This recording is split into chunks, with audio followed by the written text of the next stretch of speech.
Well, my name is Brinsley McNamara, and welcome to the Weird Ireland podcast. Shillelaghs, cudgels, blackthorn sticks, these wooden implements are used for walking, for hiking, for fighting, as ornaments or souvenirs, or just stuck in the umbrella stand for years at a time. But whatever the use, they're a traditional symbol of Ireland as well as a useful tool with a key connection to the culture of Ireland, past and present. And fortunately, there's a traditional Irish stick maker sitting right across from me to tell us more about them. Fifth generation traditional Irish stick maker, Francis McCaffrey. How are you doing today, Francis? I'm pretty good, Brinsley. Very nice to finally put a face to the voice, and I'm quite happy to answer as many questions as you want. Don't hold back. All right, good stuff. So you're a fifth generation stick maker, Francis. Did your father or your grandfather teach you stick making? Yeah, my dad would be a carpenter by trade, and he did his apprentice in Belfast in the height of the Troubles from 67 to 72. He lived in Belfast. And our family has always been within the blackthorn and the shillelagh making business. There's a book in the 1980s called Traditional Crafts, which featured all the craftspeople of Ireland. And on the chapter on blackthorn was my uncle, John James, my dad's cousin, and he was the main blackthorn maker. Was in County Cavan, and so there's always been this kind of tradition within my family. My grandfather, like one of my earliest memories was with my grandfather, was that he would come home from cutting blackthorn and he would hold out his hand and he would give us a tweezers, me and my sister at the time, and he had asked us could we pull the thorns out of his hand. And we thought it was like a game of Operation, if you remember that old game, because whenever we would like put the tweezer down, he was also give us a needle because we have to like get it out a little bit with the needle and then try to pull it with the tweezers. From working with blackthorn, he would be making blackthorn sticks as well. He would be like a craftsperson, and he would be like a stonemason and a carpenter, and he worked at the national school as well as the main maintenance person. So he would always be making blackthorn. I would see them all in the house as well, which his cousin John James was also involved. And my dad would be a carpenter and always working with wood. So my family has always been kind of like associated and into the blackthorn industry. And as a young man, I had no interest in it. Of course, I wanted to go out into the world, see, it's like everything. And but these things do come in full circles. Like as you get older, you get more into your family history and tradition and your family name and what it is that your name means. And our family name has always been like associated with blackthorn and shillelagh making, and it's something that I'm quite happy to carry on into the next generation. So when people say a shillelagh, do they always mean a blackthorn stick, or is there a difference? And on that note, is it always used? Do you always use blackthorn to make the sticks, or do you use other woods as well? That's a very good question, and you've just opened up a minefield. Okay, the term shillelagh, many people like. There's so many different origins, and like it is in Ireland. Like say in Ireland, a shillelagh is usually referring to the shorter stick, which is like a knob stick or like a T-shaped stick, and it's usually like maybe 18 to 20 like inches in length. But in America, they use the term shillelagh to refer to any kind of walking stick that has like a knob on the top of it as well. So the term is used interchangeably depending on what people is. Like when American tourists ask for shillelagh, sometimes they're looking for a walking stick, sometimes they're looking for the shorter stick. Then say for me, the origin of the word shillelagh comes from the Irish word sail ella, which means like a tonged stick, which comes from a Gaelic word. But if you ask people like in Wicklow, they say shillelagh comes from the word for the shillelagh forest, which was to do with oak. So it's like everything in Ireland. There's multiple opinions on this. That some people think it's originated from the name in the Shillelagh Forest. Some people think it's originated from the Sail Ella, which is the Irish term. Then within America, it was popularized as well, and it was in songs. And then you have the Notre Dame team, which took a shillelagh as their logo, which is the shorter one as well. And what about wood? Do you just use blackthorn, or do you use other kind of woods too? Yeah, like predominantly the lion's share of wood that I use is with blackthorn because this is the wood synonymous with shillelagh making and with stick making, and it is the wood of choice and is one of the most sought after and highly prized woods as well.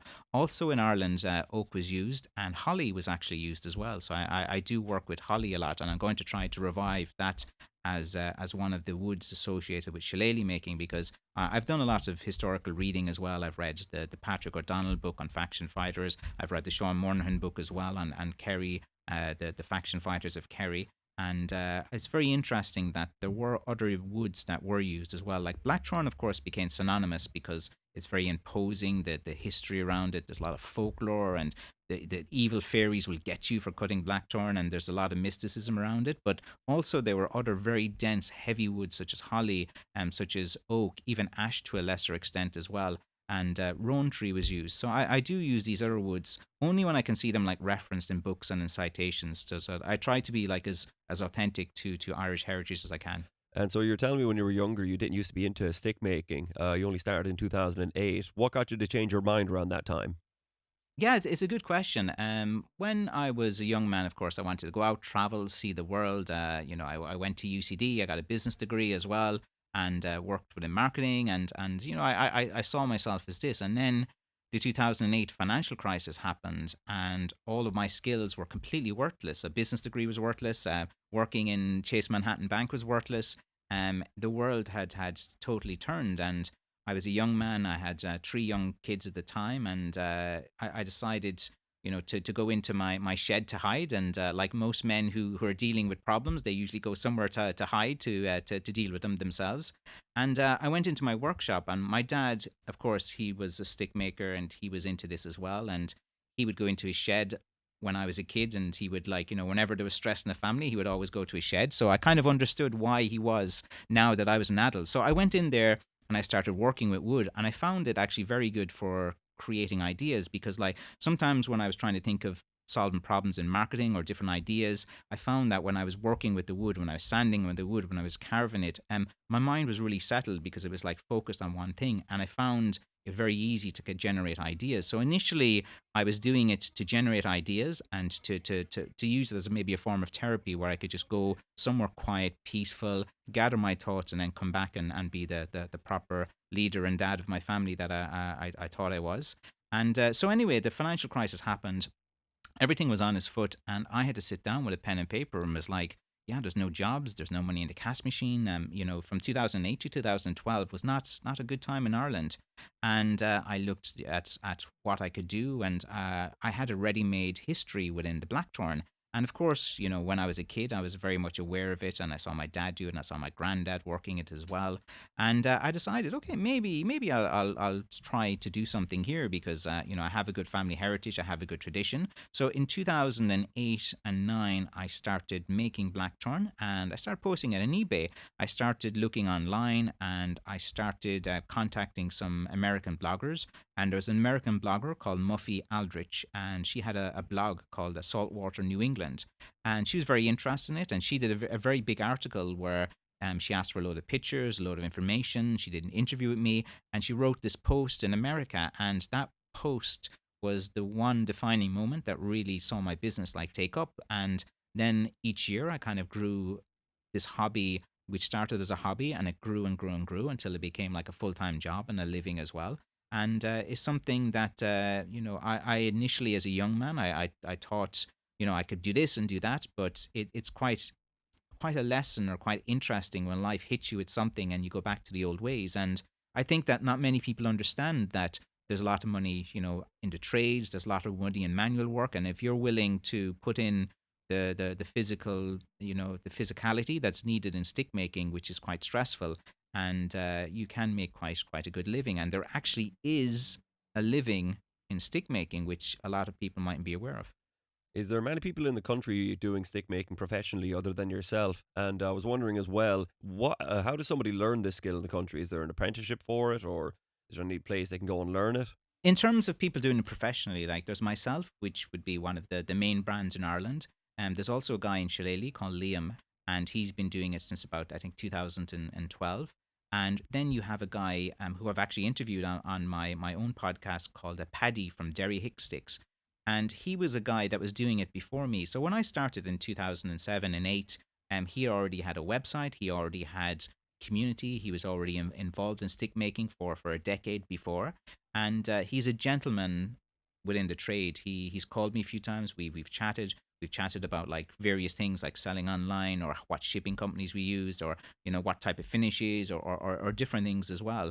And so yeah, so in terms of people that are actually doing it professionally, there's only really three companies in Ireland. There's my company, there's Liam's company, and there's Paddy's company. And then there's a few kind of hobbyists and part-time guys which will make a few sticks, and they'll throw them on like Dundee or Facebook groups and different things like that as well. But there is not really many success stories within stick making, and hopefully the more people learn about me and my business and see what I'm doing, it might encourage them to kind of look at this. And to answer your second part in terms of how do you to learn it, to be honest, the way you learn blackthorn, it's not very easy. It's a very hard process. The first thing you have to do with blackthorn and with shillelagh making is get the wood. And once you cut a piece of blackthorn, you can only cut it in the heart of winter time because then the sap is drained down to the roots. And once you cut the piece of blackthorn, you have to wait 2 to 3 years for it to season because blackthorn is a very dense, heavy wood with a very tight wood grain. So to season the wood, the sap has to kind of come out of it and the wood has to really harden up. This process can take about 2 to 3 years. So if you have the patience to collect blackthorn for 2 or 3 years and focus on this, building up your stock, this is like the first stage. But for most guys, everyone in this climate wants everything now. Fast money. I want now. I want to cut the wood and be making money in a week. So the barrier to entry to learn, like you were saying, is there a course? Is there different things? There's just certain things you have to do first to put yourself in a position before you can do it. Now, I've put 1,200 videos on YouTube. It's been a great reference point for many people to go on their journey. There is no per se course because the thing with stick making, it is a very authentic type of thing which you have to usually develop your own style yourself. That's the beauty of stick making. It is usually a style that you're happy with. If you're trying to copy someone else's style or copy what someone else is doing, you find that it's not like authentic. And there are many like stick collectors out there that buy sticks from the most famous stick makers across the world. And all of these stick makers have one thing in common. They work with wood that's local to them. They develop their own kind of personal branding and they have the patience. So if you want to learn how to be a stick maker, it's going to take 3 to 5 years to get into it. And a lot of guys just have no interest in doing that. And people can reach out to me if they're very interested in it. Sooner or later, when I probably get a little bit more physically unable to make sticks, I will teach people. I will show people the process and different things as well. But for me and for a lot of people who are professional stick makers, you have to earn a respect. Like, we're not, if you just call us and say, tell us all what you've learned in the past 10 years, like, you haven't earned my respect to tell you that. If you're a new stick maker, interact with my community, get to know me for a while, learn pieces of information. But if you're demanding I tell you everything I know within a week, and you get stroppy for me not saying, look, you have to earn my respect, I have to get to know you a bit. And it's all about patience. It's all about waiting. And just like the seasoning of the wood, it's a very good analogy of what you got to do is you have to wait, you have to be very careful. And if you have this in you and you really want to get into stick making and you have the patience to wait 2 or 3 years, and then you can get involved, and within about 3 to 5 years you can be making a full-time living from this.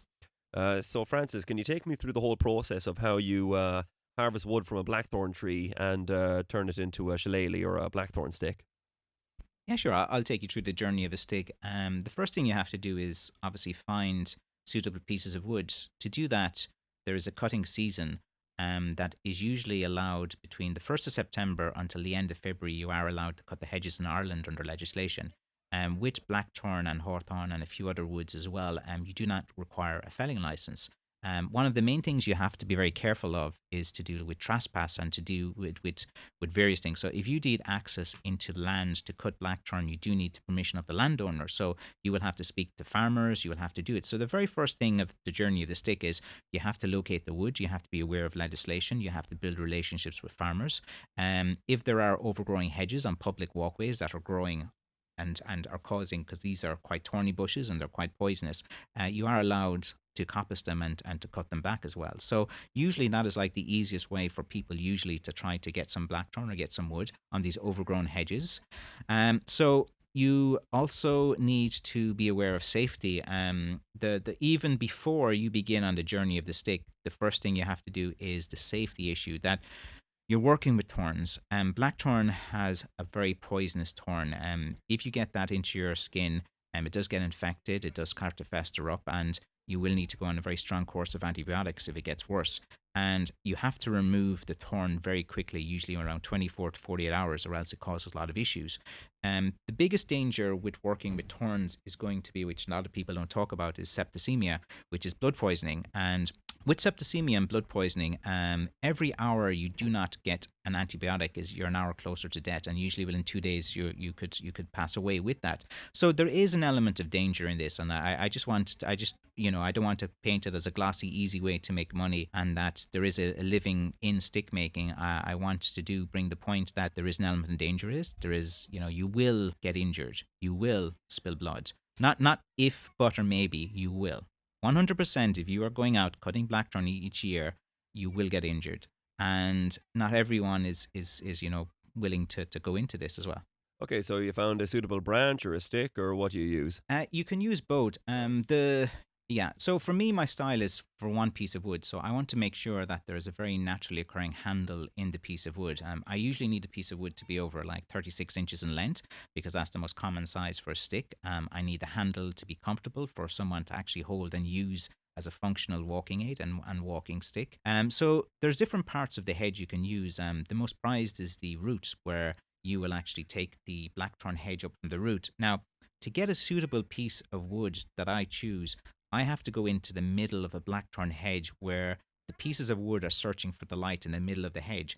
And they grow a little bit straighter than most because all the blackthorn on the outside of the hedges, it grows like an S and an 8 in all different directions. And those pieces are not really suitable to use as a walking aid. So you have to find an overgrown hedge. You have to burrow your way into the middle of a poisonous blackthorn hedge, and it's almost like the scene in Saw or some horror movie when you're in a hedge, and because every time you're going in and you're moving a branch or you're trying to get into the hedge, like you can release one branch and another branch will become released, and it's like a scene from the Matrix where you're trying to dodge it and different things. And the thing is, like, the more safety equipment you wear, it kind of can hinder you when you're actually going into you want to be as nimble as possible so you can react to all of these things that are happening within it. But so you have to go into the middle of the hedge. The branches are suitable as well. Usually the branches are going to be the ones that are more thorny. The trunk is going to be the strongest part. And again, because I am a custom stick maker, I know that a lot of guys in the US are like 6'2", 6'3", 6'4". They'll need a stronger stick. So I do source a lot from the trunk as well as from the branches. And with the branches, you're looking for, like a kind of fork that happens so that you can see that you can make like a knob stick from it. So there's different parts of the hedge that can do it, but all of it happens right in the middle of the hedge. You want to carry as little as possible. And everyone's like, you should use chainsaws, you shouldn't this and that. But one of the best things to use is just like these little pruning saws and just the clippers. And then you can just get the pieces you need, get in and get out, and you're not holding too much as well.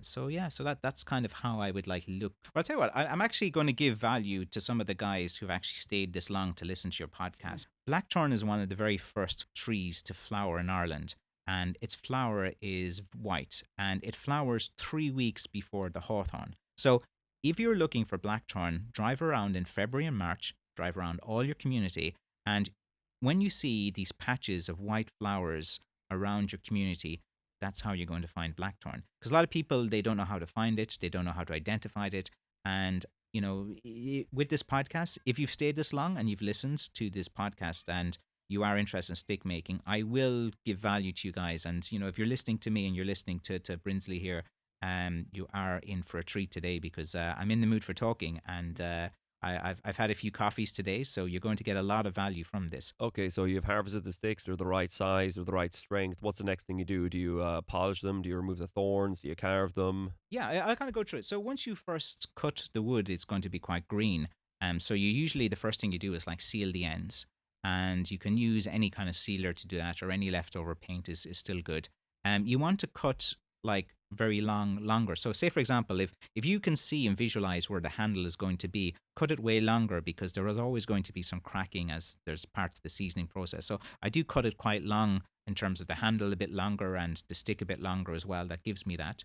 I do remove the thorns as best I can, but like anything, I could sit here and tell you I'm perfect and I do everything right, but as good as I am, I get jabbed and stabbed, and usually being honest is I'm pretty good for going in and out of the bushes, but the worst is when I'm loading the car at the end of the day or when I'm bringing it into my shed and I'm thinking, yeah, I've got my day, I've got it done, and you just leave your guard down at last minute. That's usually when I get jabbed by a thorn or something, and it's so weird. Like, I'm so careful, and I'm so good for the rest of the day, but it is important to just remove the thorns as well, just the poisonous part. You can leave some of them as well, and then you begin the seasoning process, which can take 2 to 3 years.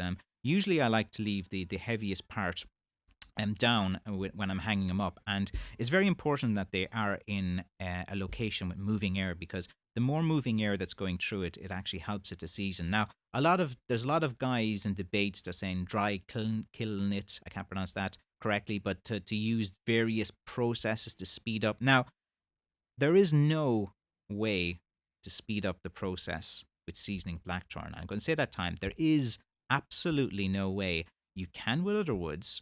There's a lot of different techniques you can do to speed up the seasoning process. Because blackthorn is a very dense wood with this sap that takes forever to come out of it as well, you have to do it in a very slow, controlled way so that it doesn't split.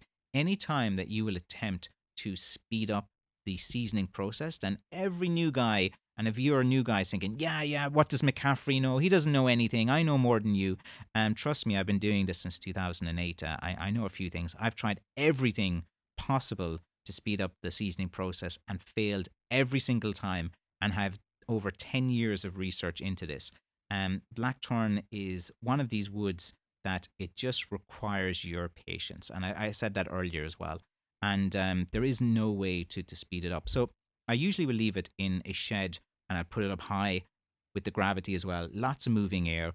As blackthorn is seasoning, you can check the weight of the stick because it keeps losing weight. So after about 2 to 3 years, when you kind of notice that the weight of the stick is starting to taper off, so every few months you notice it's still losing weight, it's still losing weight, it's still losing weight, then it starts to kind of taper off and the weight kind of stays more or less the same. You kind of know it's getting then more and more seasoned.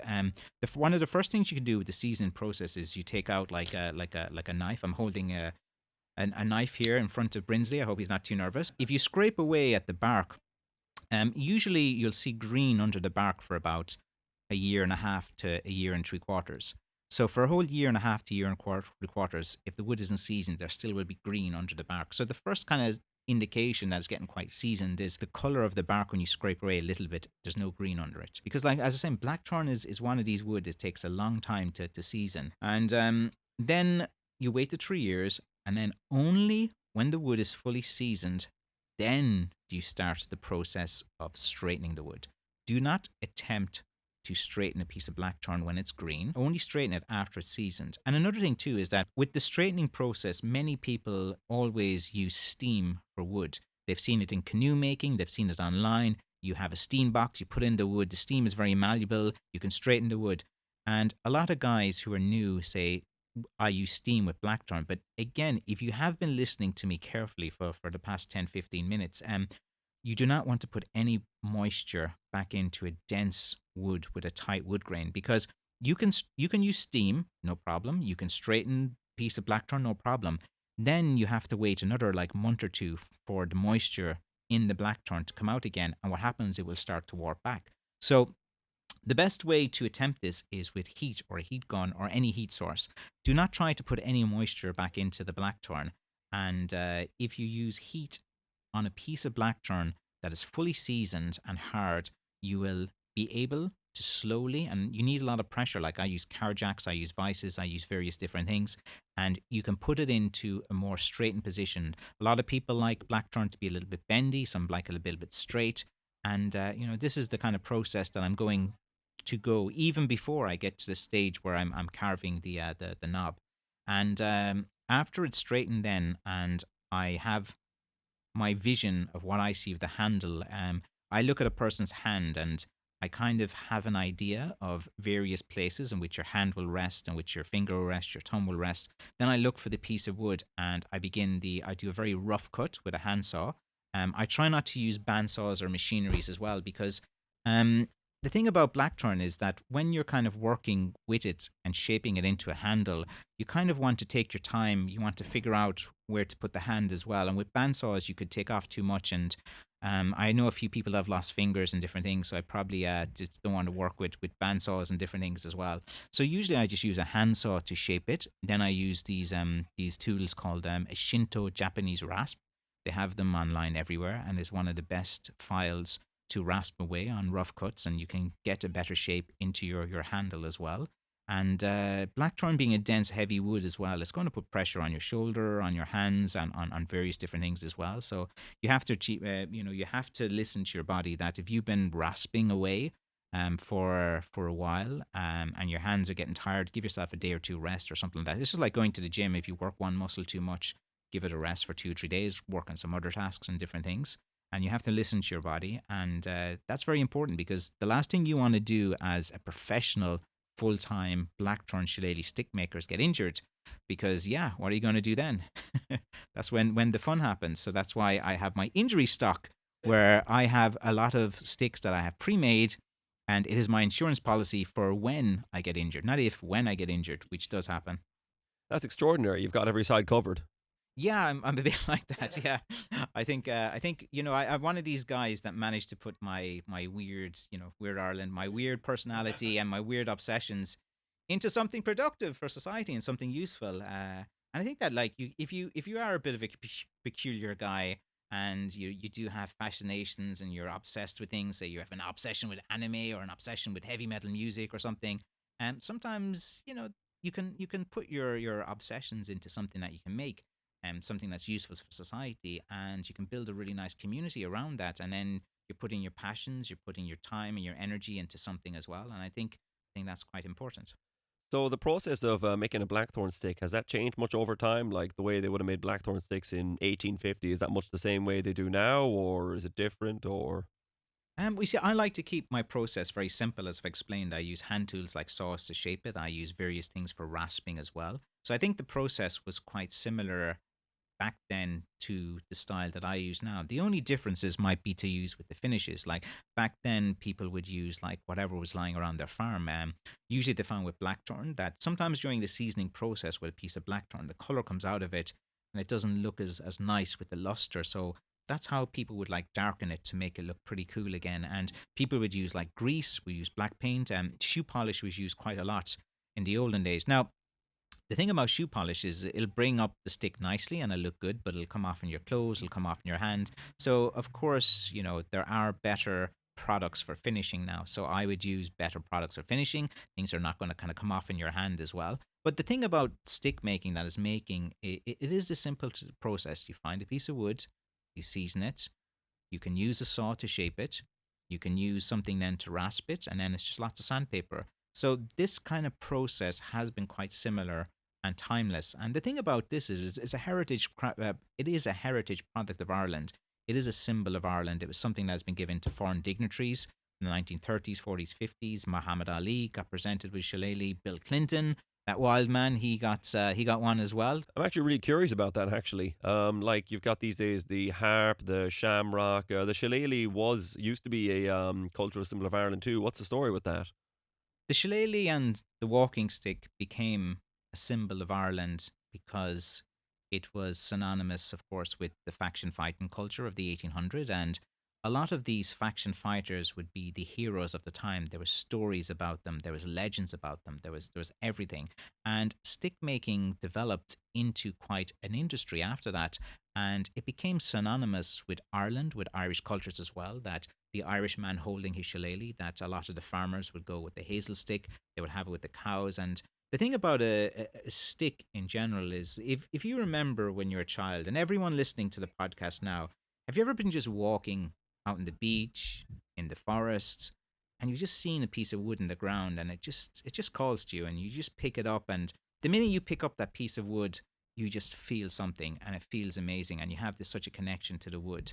And if you're a young man, you might say, "Oh, this is a sword. This is a sorcerer's wand." And maybe your mom is saying, "Put that dirty stick away. Don't bring that into my house." But there is certain, and I do believe there is some kind of like energy when you hold like a genuine piece of wood. And a lot of people, they love this energy and this connection to Ireland. And with a piece of blackthorn, it grew out of Irish soil, and it was nourished by Ireland. It was made by Irish hands. You cannot get a more authentic Irish product than a shillelagh. Like literally, it is a part of Ireland. It grew out of the country in the earth of Ireland. So it developed quite well as this national product. It became a symbol of Ireland. It was given to foreign dignitaries a lot, and this tradition was great and was wonderful. And it is something that has been lost as well. Like now, when someone comes to Ireland, like what do they get? I don't even know what the ceremony is anymore, but they don't really look at this industry anymore. It's look. There's plenty of political things that are out there. I think like shillelagh making and presenting to foreign dignitaries is not on their top of to-do list of important things to do at the moment.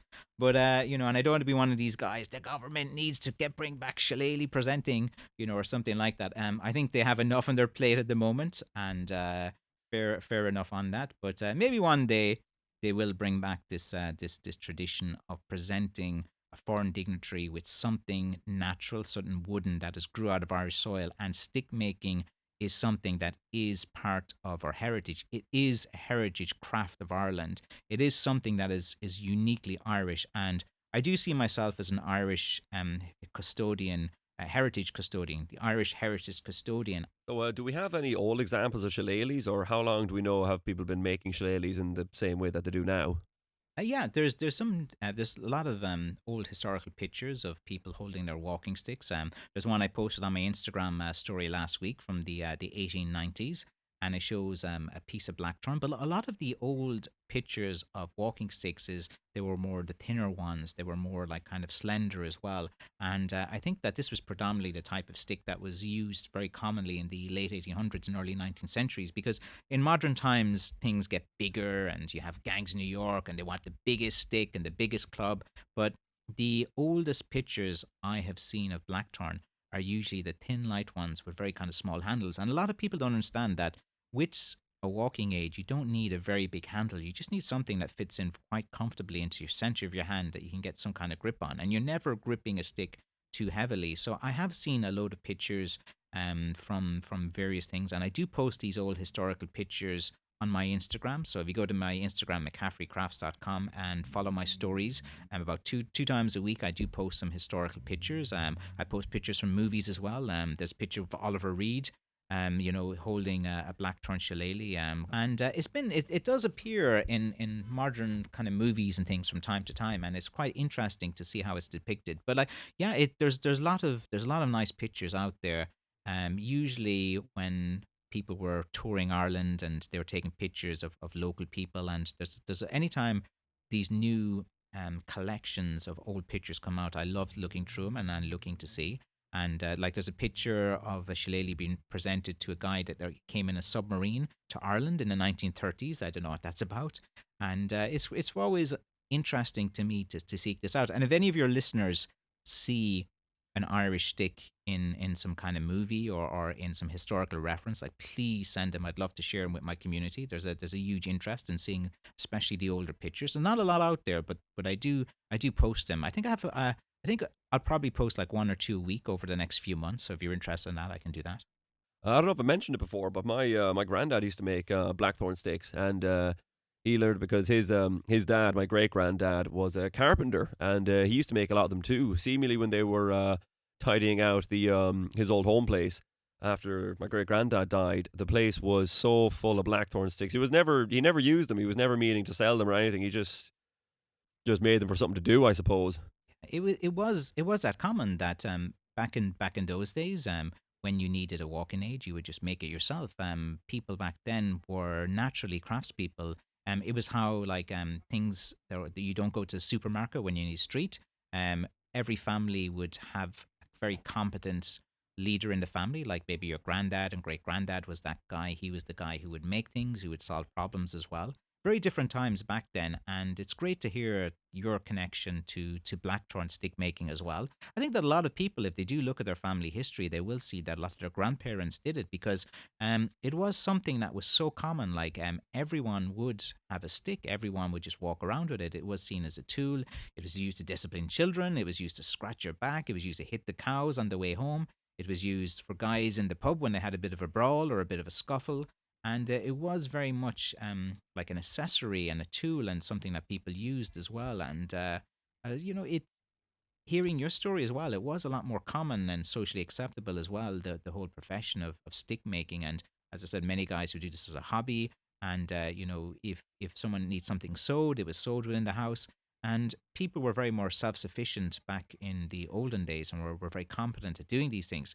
Now you might be able to update your TikTok, and create these things. But how many of you guys, if the world ended and everything was off grid, would you be able to make a stick? Would you be able to sew?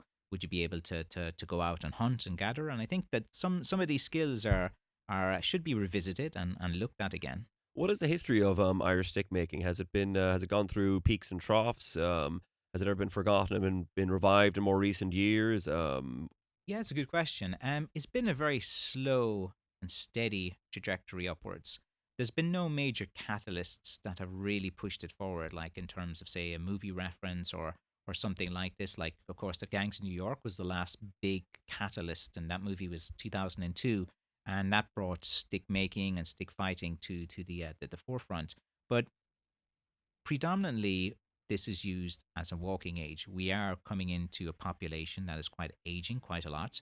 So obesity is a problem too, especially in countries in the West, and perfect, and of course in the United States. So every year the population is getting a bit older. There are issues to do with people are more active and playing sports nowadays. So one consequence of that is injuries as well, wear and tear on your knees and your ankles. Any guy who is over 6 foot, 6 foot 1, chances are that they're going to need a walking aid when they're much older as well, because of the size and because of the height. Generally, people that are a bit shorter are okay with their knees and with their legs for longer. So there is culturally, there is within the walking stick industry, it is an industry that is on a very slow, steady trajectory up. Every single year, my sales are going up, my demand is going up as well. And there are, as I said, there's been no major catalyst. Like like I have so many ideas to do movies, to do books, to do different things, and I'd love to connect. If any of you guys out there are graphic artists, I've got some fantastic stories around the blackthorn as well. I've even got a fantastic zombie apocalypse movie as well that I'd love to commission or something like that. But it just needs more awareness, and of course, like your platform now, a lot more people would be aware of this, and there is literally so many possibilities to grow this. And it is an industry that I see is continually growing. When someone buys a shillelagh from you, are they using it primarily as a walking aid, or for stake fighting, or for souvenirs, or what reason?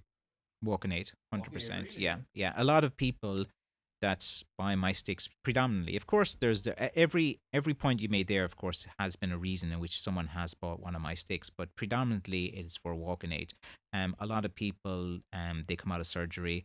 A lot of people are dealing with mental health issues, and they have health issues with their legs through wear and tear. So what I found predominantly is that people, they need a walking aid. Sometimes people, they don't even mind or care that the Irish heritage, Irish story. They said, look, they want a piece of wood they like the look of that can help them with balancing. And the thing about like a walking aid, it is just to aid you walking. It gives you that bit of balance when you're a bit unstable. It helps you get up and get down. Sometimes if you're going to the bathroom, sometimes you can't get up and get off the seat. Like there's loads of different things. And what I found through speaking to people and people who messaged me thanking, like this one lady was on my live stream last week, and she couldn't go to her son's wedding because she was having some issues. And when I sent the stick, she said, look, because of the stick, she was able to get up, she was able to move around. And it meant so much to her because she didn't really want to go to her son's wedding because she was a bit worried. And it provided a great talking piece, and everyone was talking to her. And when I hear stories like that, it really kind of like genuinely like motivates me and makes me like proud that I'm doing something right and trying to be a bit useful for society. And I think that's kind of where I'm kind of more happy with, where I'm giving people these memories, and people that they need a walking aid, but they're a bit too shy to get like any type of walking aid. But once they get a piece of blackthorn or a piece of Irish heritage, it really kind of helps them to get out and be more mobile. And that's kind of what I see as the main category anyway. No, that's cool. That's incredible to hear people are even today are still using blackthorn sticks for the original purpose that they're made for. I was wondering, you're a content creator as well. About stick making. Do you find how did you get into content creating, and do you find it useful for sharing the craft? Yeah. I've I'm pretty good at talking, as you probably will learn in this podcast. I've always been a guy that would speak up when I see something that I'm happy with. At school, I would debate. I would challenge the teachers often as well. I went to UCD and I would, go to different things and be outspoken and challenging. So I'd always got kind of comfortable speaking, and I've always been involved in like doing presentations and different things as well. And for me, I love conversation. I probably do self promote myself too much. I love talking about myself more than anything, about all the great things that I'm doing. And a lot of the stories are about me. And usually in real life, people don't like that. But when you do this online, you can build communities around it. So it's worked out pretty well. So again, look, I'm not, I'm not considered the most conventional, normal guy. Like to keep to myself, sometimes introverted, sometimes I'm extroverted. It depends how I feel. But I found that when I've just started letting people know and seeing my process, and I'm just very authentic. Like when I go online, I just put my personality into it. I say how I feel, and I make sticks that I like to do. And with content creation, I found very comfortable doing that. I found very comfortable live streams and talking on podcasts and different things as well. And I find that I really like engaging with my community. Like I know where they're from. I know their names. I know when their birthdays are coming up as well. And I kind of like use my content creation for creating more of a community of people that are into sticks, are into this type of a love and a passion for their walking aids, for their sticks, for the creations, for different things, for pieces of wood and things like that. And yeah, it's nowadays as a craftsperson, you have to be very comfortable with putting yourself out there, and 95% of the people you interact with are going to be really good and really positive, but there will be 5% of people that will say the most meanest, horrific things that you might be insecure about. If you have something with your teeth, with your nose, with anything, we will be told this within 5 minutes of being online. You will be told this and that and various different things. So you have to have a personality that you don't really get, bothered by mean comments. And growing up in the Irish school system and the way culture is in Ireland, you're slagged off the whole time. Things are, very self-deprecation nation as well. So we do have a bit of a thicker skin for when people are teasing us and different things as well. And so if you do approach that in that kind of attitude, and you as a craftsperson, you have to be comfortable talking, showing people the process. But the thing about content creation, and Brinsley probably knows this as well, is you have to enjoy it. You have to actually genuinely enjoy it. If this is a chore, like when I'm sitting at home, and it's not probably the best thing to say, but I'm sitting in the bathroom in the toilet and I'm interacting with people, I'm talking with people, I'm just always online. And I genuinely like that. I like hearing the stories of people as well. I find it interesting when I send my stick to Japan and a guy sending me a picture from Mount Fuji with a stick. I'm like, yeah, that's cool. Or a guy was like, yeah, there was a snake in my back garden and I used a stick to poke it away. And I genuinely have found that I enjoy the content creation. And I'm like a lot. I know you hear a lot of guys online. They say, "Oh, they don't like it," and do different things as well. But I just kind of like the kind of quirkiness, the wildness of it, and that people have lives which are so different to myself. And I could be sitting in my bathroom, sitting on the toilet seat, having a conversation with some guy in Arizona. That's this, or like actually, there's a guy who's talking with Instagram, and he was like, when you go for a walk in Ireland, what are you worried about? Nothing really. You go for a walk in the forest, you go for a walk, you come home. But like when he goes for a walk in America, a grizzly bear could eat him, a black bear could attack him, a mountain lion could kill him, a snake could bite them. And it's just these Americans, like they're a lot tougher than you think. Like, and they have this sense of adventure, and it's just amazing to me. He's telling me stories like I get a question that I get quite often, and it's so bizarre. Is like, how will your sticks fare up against the bear? And I was like, what? I'm from Ireland. Will we have badgers here? Maybe a squirrel with might look at me the wrong way, or a fox or something. But then you get questions that are so alien to our world here, but are so normal to him. It's normal to him. And I always say the same thing. Look, if you're going up against the bear or grizzly with my stick, good luck. It's nice knowing you, lad. because you can have a stick, you can even have a gun, you can have whatever you want. My sticks are not something that you can challenge bears with, but I enjoy these quirky experiences, and it's just one of my most common questions is literally like, how would it do against the bear?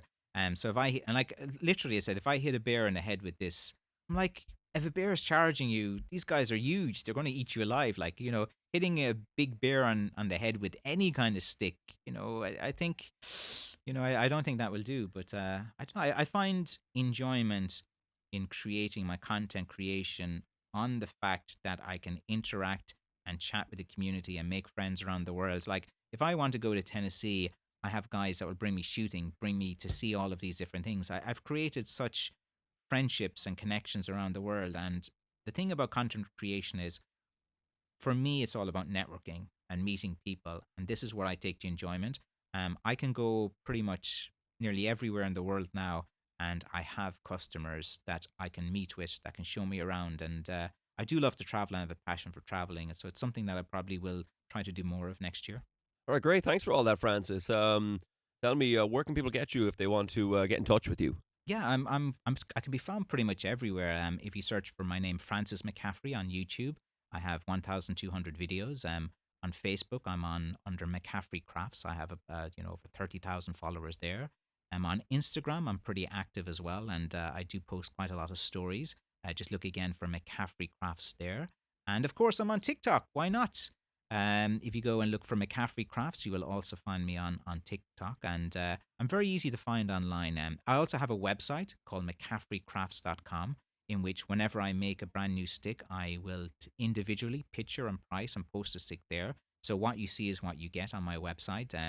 Everything you see on my website is available for purchase. I ship worldwide. I use FedEx to ship. 3 to 6 days is the shipping on that. There is a live chat function on my website, which connects and shakes on my phone every time someone does message me as well. So I'm very easy to get in touch with. And I have all of these things onto my phone. So my phone is constantly shaking with notifications in my pants. And I'm very easy to get in touch with. So there you go. All right, great. Thanks a million for all that, Francis. I'd like to thank Francis McCaffrey for being part of this interview. I'd like to thank my producer, Miles, for producing this episode. And I'd like to thank you for listening to it. Thanks for listening, and see you somewhere else in the Weird Ireland podcast.